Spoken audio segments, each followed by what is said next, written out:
do have just a piece of paper here. Give me, what did I do with that? Thought I was going third. I surprised you. He surprised me. I surprised you. Ah.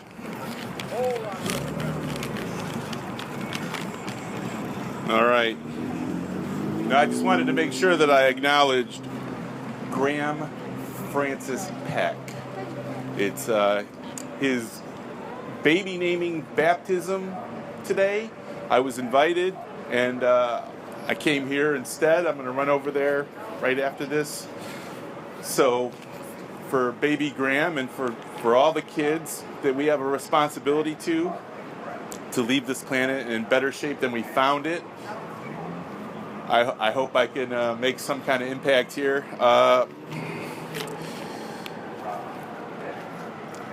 I guess I'll just tell you something that was taught to me as a student organizer that is proven true, and that is that a big part of success is just showing up and just gradually increasing your level of involvement. Famous environmentalist, or famous among organizers anyway, Hazel Wolf. Anyone know Hazel Wolf? One couple nods. Hazel Wolf. She started in the early part of the 20th century. She had a thing she used to say, just do what you can do and then do a little bit more. And if you keep repeating that over the course of your life, it will make a difference, and it does. Now, when I went to organize in Southern Virginia in 2008 for the first Democratic presidential candidate to win Virginia since 1964, Barack Obama, the Republicans, they made fun of us in the paper. They said, well, the Dems want to waste their time running a campaign in Southern Virginia. By all means, go ahead and do that.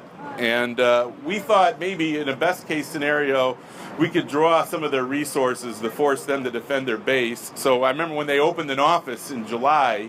Now when they opened an office a couple of months after we got there, we thought we really accomplished what we set out to do. We're forcing them to fight in their home ground right there in real Virginia, as McCain's brother said, not communist North Virginia near D.C., but South Virginia on the North Carolina border. And what we did there was we elected a progressive Democratic congressman in a red district, which to me I was very proud of, but there's a cautionary tale in that. See, we won that election, and we went home. We'd been organizing for a couple of years, and that office that the Republicans opened up a couple of months after we got there, they never closed it down. So we went home, and we had elected our president, and we won this congressional seat, and the Republicans never stopped campaigning after we won that election, and they just kept going. We went home and they kept organizing. I went back there a year later and said, this is going to be a tough seat to hold. We need to really start early if we're going to hold on to this seat. And they said, we don't need some guy from Chicago coming down here to tell us how to do things in Virginia. So I said, have fun in this election, people.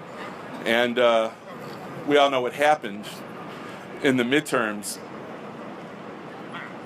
Now, fast forward, they've been fighting us they've been organizing and pushing their agenda for the whole 8 years that we had Obama in the White House, obstructing and having their way.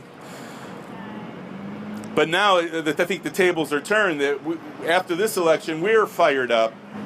And we didn't pack up after the election. We're here on the ground. And up in Vernon Township, where I live, the Republicans had run that local government for 40 years. And they had won their last election unopposed. And there were about 15 of us showed up for a caucus and decided we were going to challenge them this time around. Well, we won. We swept them. It was for the first... And it started out with 15 people meeting at a Panera Bread. Okay, there's more than 15 people right here. And like I said, we beat a Republican front organization that had been running in one form or another. They changed the names around, but there's still the same interests behind them. Just like this guy up here. A lot of talk about him and his personality and all that, but don't be deceived. It's the same crap I've been fighting my entire adult life. The same interests, the same people, the same policies of pollution and beholden to the extraction industries. They just successfully rebranded, and instead of winking and nodding at the bigots, they just kind of did a more of a hearty, come on in, folks, we're all open for business. But they're going to be disappointed because it's all about the corporate polluters and the tax breaks for the wealthy. It's the same old thing that Ronald Reagan did, and Nixon, even though he started EPA. The same kind of people behind it, the same cabal. And we need to unite as we did back up, in Vernon Township. And like I said, it can be done. You show up. I showed up at a protest. I signed a petition. One thing led to another. You just need to take the next step of involvement and work on a precinct level, on a township level. You start locally and form your coalitions and just do the grunt work.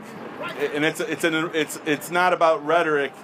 It's about votes, getting the numbers, and it's just getting out from behind the signs and hitting the doors and making the calls. And that's how we win elections. And that's what I am imploring you to do. Just get involved. And if you don't have a candidate you can get behind, then you should be the candidate. And that's all I've got. Thank you. Thank you, Adam. Hence, I think the two most critical words: get involved. Get involved. Hi, Adam. Good job. Get involved.